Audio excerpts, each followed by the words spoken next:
Falun Gong is a Buddhist-based spiritual practice involving meditation, slow motion exercises, and the study of Buddhist principles. It was very, very popular in the 1990s. In fact, the Chinese government did a survey, and in 1999 found that there were 70 to 100 million people practicing. And it wasn't just in one region, it was everywhere. It was on university campuses, farmers, housewives, military leaders, even family members of the Politburo. So they saw that many people, and in 1999 a few leaders decided that the entire spiritual practice had to be eradicated, and so that's what we've been dealing with for the last 23 years, rampant imprisonment, torture, killing, and forced organ harvesting. So that leads me, there's really three challenges when it came to documenting, and I think the first challenge is the scope and geographic diversity. This was, again, people that were everywhere in China, and to try and document what was happening to them, the sheer volume and the diversity of location was difficult. That, as well as the fact that it wasn't just prisons and labor camps, the formal institutions where they hold people, black jails, what they call brainwashing centers. They'd even changed schools and Buddhist temples into prisons. And so it was very, very hard to get information out in that way. The second challenge was the fact that Falun Gong information is a state secret. So anybody who does get it out, you yourself put yourself in a lot at risk. In fact, there are people who were themselves imprisoned, tortured. Some died, not because they practiced Falun Gong, but because they reported on somebody who was imprisoned or was mistreated. And the third challenge we face is censorship. It's among the most censored topics, and it has been for 2 decades. So given those challenges, how would the documentation, how has that occurred? We have been able to document, and one of the primary ways we've done it is something called the Minghui website.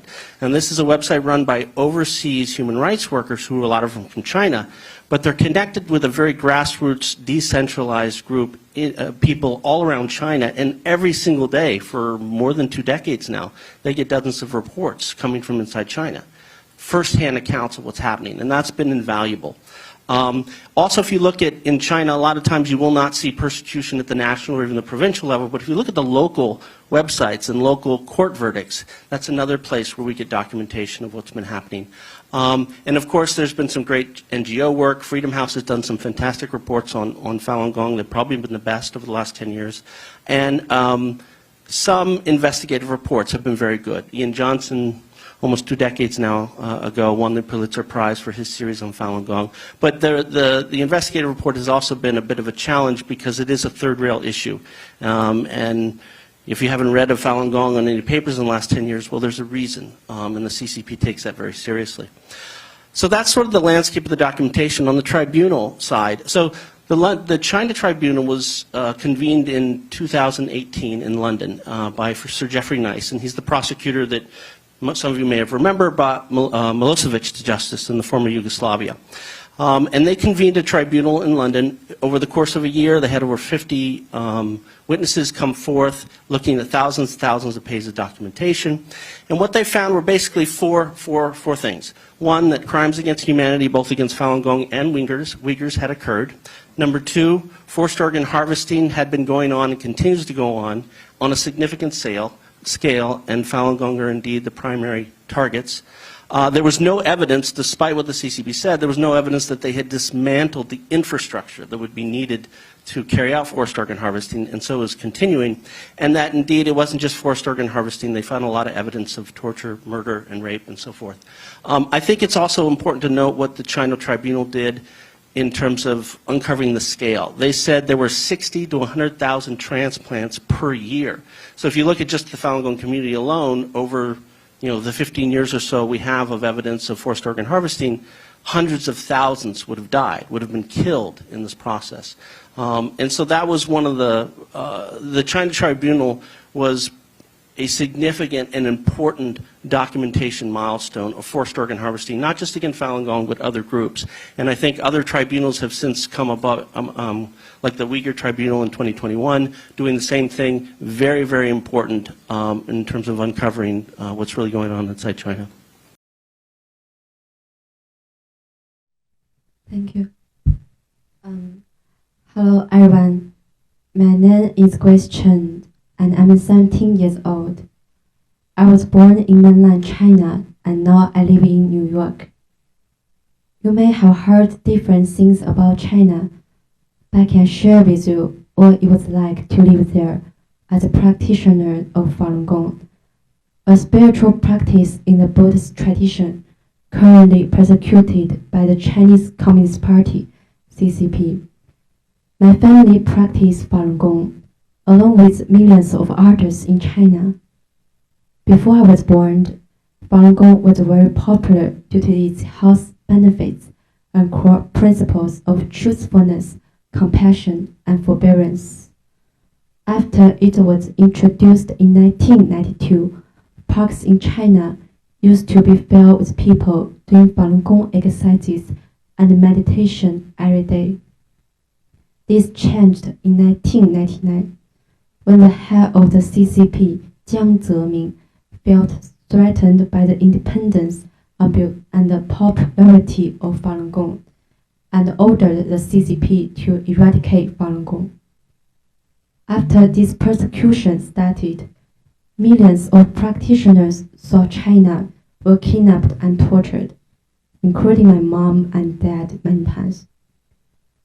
I remember one morning when I was walking to kindergarten with my mom, several policemen suddenly appeared and grabbed us. I remember crying, "No, I don't want to get in," as they forced us into a car.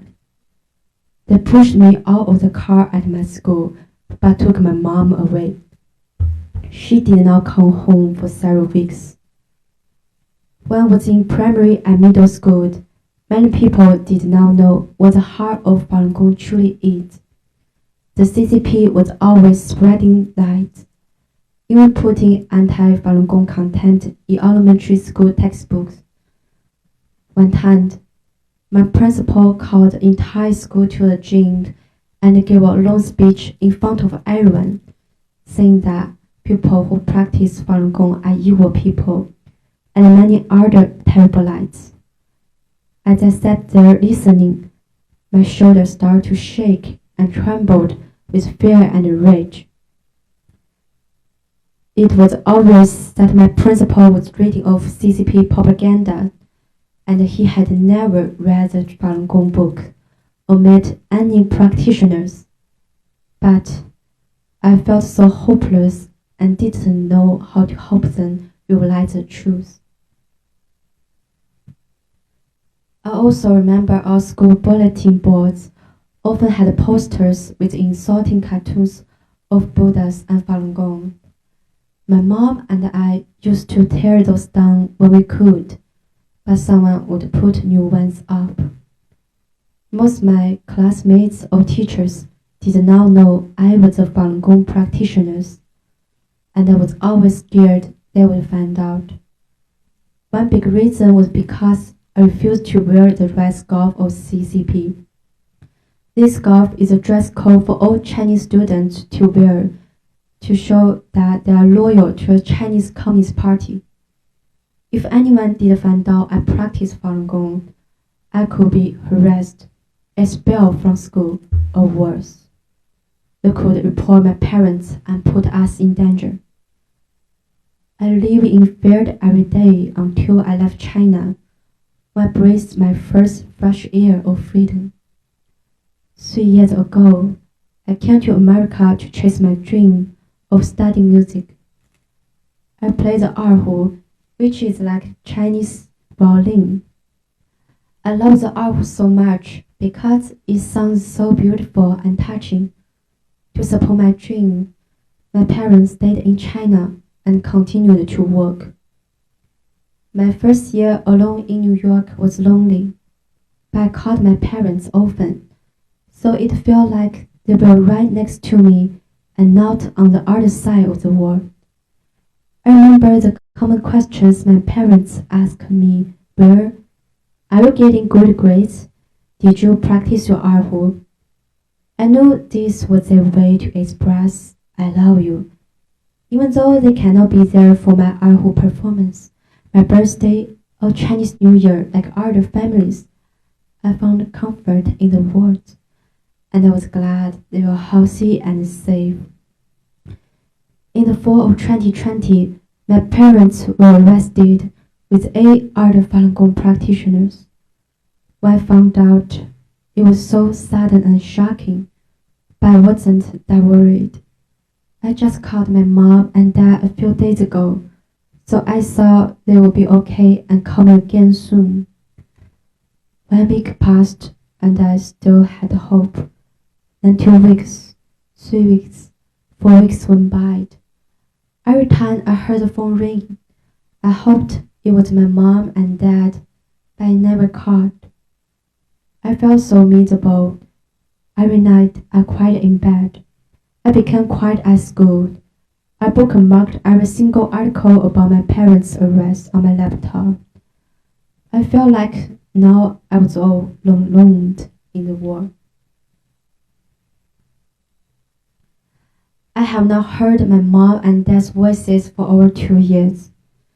My teachers and classmates wrote lots of letters for them. Even though I know the letters may not reach them, I hope that the CCP police will know that young Chen and Zhiming's house doctor was waiting. If I could talk to my mom and dad right now, I would apologize. I want to say how sorry I am. If my words can reach my mom and dad, I want to take a moment to say it now.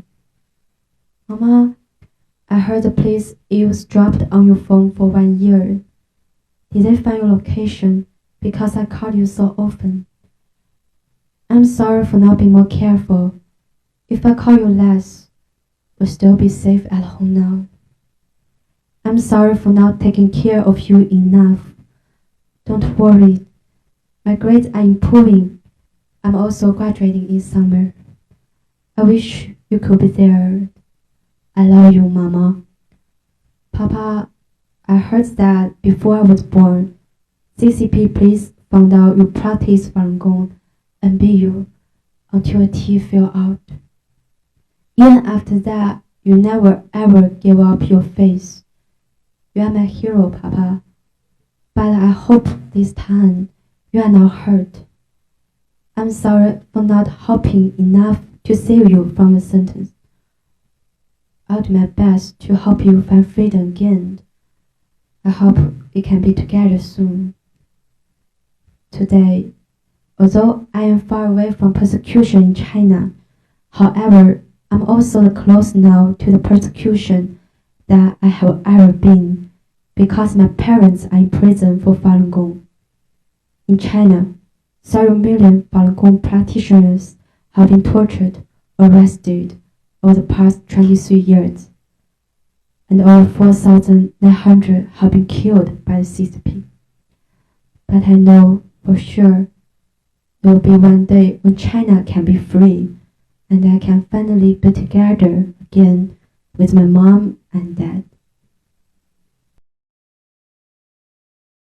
Here to share a story of my mom. This is her photo, quite a lady. Unfortunately, she died in custody last March in China, simply for practicing Falun Gong, a spiritual practice in the Buddhist tradition. Since the persecution of Falun Gong started in 1999, she was sent to forced labor camps twice, first in 2001 and then in 2008, right before the Beijing Summer Olympics. In forced labor camps, she was tortured by police using electric batons for 2 hours until she had an involuntary urination and her face was burned. That torture destroyed her health, but the abuse did not stop there. Both times, we were only allowed to bring her home when she was about to die due to the severe torture and abuses. Last year, in 2022, she was arrested again on the Chinese New Year, 3 days before the Beijing Winter Olympics. In detention center, she went on hunger strike to protest the arbitrary detention. The guards responded with torture, forced feeding, and humiliation. As a result, she lost consciousness and was sent to hospital, where she was handcuffed to bed for the last month of her life. They also placed iron fetters on her ankles. On March 21, 40 days after she was arrested, my mom died. My father demanded an explanation but was only met with indifference. Instead, nearly 50 policemen guarded my mom's body and monitored my parents' apartment. On April 7th, my mom was cremated. My father was forced to give permission after the police threatened they would fire my cousin, who is my father's close nephew, from his government job. They also threatened my father, using photos of me joining Falun Gong events in the United States, telling him that they know everything about what's happening here.